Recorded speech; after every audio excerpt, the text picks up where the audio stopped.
Hey everybody, and welcome back to Mondays with Mark. It's Monday, and I'm Mark. Thank you so much for joining me today on the nighttime edition of Mondays with Mark. And today we're going to be talking about 5 things that you can do with your children this summer in London, Ontario. Because I have to assume I don't have children, but I would have to assume that at this point in the summer break, they're probably driving me a little bit crazy. So I thought I'd make a quick little video about some ideas that you may have done or may not have thought of to do with your kids to kind of, give them something to do, possibly get them out of your hair for a little bit, so they don't drive you too crazy this summer before they go back to school. So without further ado, let's get into some 5 things that we can do with our children here in London. The first is Storybook Gardens. Storybook Gardens is it's a little attraction that kind of brings classic fairy tales to life, and they've got almost everything you could imagine for kids. They've got playgrounds, interactive exhibits, and there's even a splash pad outside for those really hot summer days. It's a great way for the kids to play and cool down, and they're just going to have a blast meeting farm animals, riding. There's a carousel out front, and they tons of themed play areas. Admission for adults, I believe, ranges between $5 to $10, depending on the day and the time. And from what I can tell, admission for children is free. So definitely a lower cost outing, but still absolutely tons of fun.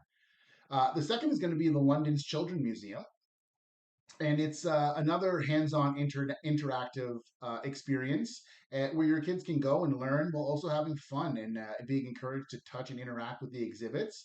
And it goes from everything from science and nature to arts and culture. So there's going to be something for no matter what your child is into, and they're sure to have a great time and really get their little brains working. It doesn't have to be all YouTube and tablets and Peppa Pig and all that stuff. They can get out and really see some art, some science, and really explore and expand their knowledge. The third is Springbank Park, which coincidentally is actually right beside Storybook Gardens. So you can really make a whole day out of it at this one area. And Springbank Park, as I've touched on before in a couple of my videos, is just an amazing park. I'm there every single week on Sundays with our weekly dog walking group. So it's a great day to go and explore the trails. There's some great spots for picnicking, some ponds. There's tons of geese and ducks and all of that natural beauty. So pack a picnic basket. You can bring some toys, blanket, let your kids run around while you just kind of relax and keep an eye on them while still just enjoying your day. Okay, and the fourth is going to take us back in time a little bit. It's the Fanshawe Pioneer Village, and what and I'm sure many of us, if you're around my age, you remember the Pioneer Village when you went there for school, and it was definitely a little bit of a culture shock. So in this day and age, with all of the technology that we have just readily available, it may blow your children's mind to take a look back at that time of the time of humankind and really see how they lived and what they had to go through. Maybe it will give them a little bit more of appreciation of how different and some might even say easier they have it these days. So it's definitely a great place to go. They've got costume actors, some heritage buildings. They've got workshops where your kids can try their hands at old fashioned crafts and candle making and all of that fun stuff that they used to do back in the day. So definitely worth checking out if you're looking for something maybe not conventional to do, but still super fun. And the fifth and last, and in my opinion, probably one of the best ones, is East Park. I mean, East Park is as close as you can get to an amusement park without, going to Canada's Wonderland or Six Flags or anything like that. So it's right here in our neighborhood, and it's got, huge water slides, a wave pool. They've also got mini golf and go karting. I mean, it's just all kinds of fun.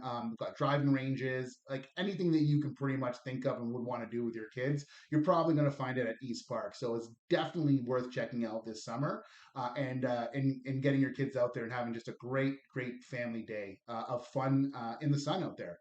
So there you have it, guys. That's 5 ways, 5 things that you can do here in London.